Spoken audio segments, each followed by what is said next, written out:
Undaunted, you reach your destiny. That power, the power of Jesus' presence, is what kept me calm in my seat on that flight from Chicago to North Carolina, where with a malfunctioning landing gear, we were in danger of crashing upon landing. As the captain announced our approach back at O'Hare Airport and instructed us in how to prepare, I watched the people around me brace themselves for the worst. They held on to the armrests of their seats, or the hand or arm of the person sitting next to them. Many audibly prayed. I closed my eyes. My hand in Nick's, I prayed quietly, silently. Lord, I am ever so grateful you did not let me succumb to my fear of flying, but rather helped me choose to push through that fear. There were times I never thought I would or could get back on that plane, but I so wanted your will and purpose for my life. How many times have I had to choose to get on a flight afraid, and yet every time you have been with me, comforting me, enabling me, strengthening me. And because of that, I have been able to go to so many cities and nations around the world and reach people I would never have otherwise been able to reach.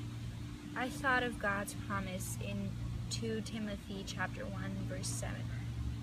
Lord, I pray, like every other time, I choose to remind myself that you have not given us a spirit of fear, but of power and of love and of a sound mind. I heard and felt rubber hitting the tarmac. All of the passengers erupted in spontaneous applause.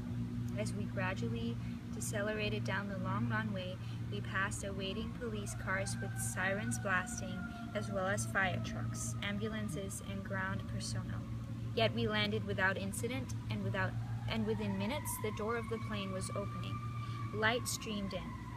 Once I feared flying with a paralyzing fear that kept me bound to the island of Australia.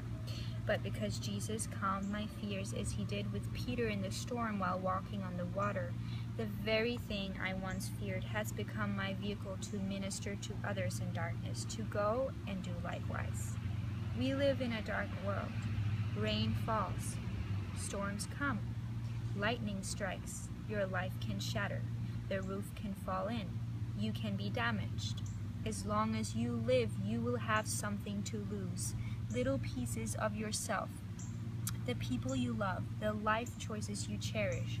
There is always something at risk, something dear, some cause for fear.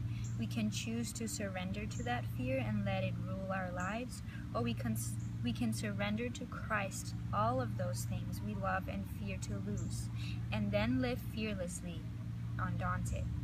Some people have paid a horror of price to live in fear, and all they see is the darkness. All they have to clutch is their fear or their despair, their loneliness, their despondency. But those who follow Christ have the light. We know his love.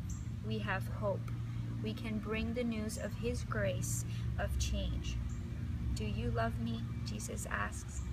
Undaunted, we can answer yes, and prepare to serve him without fear.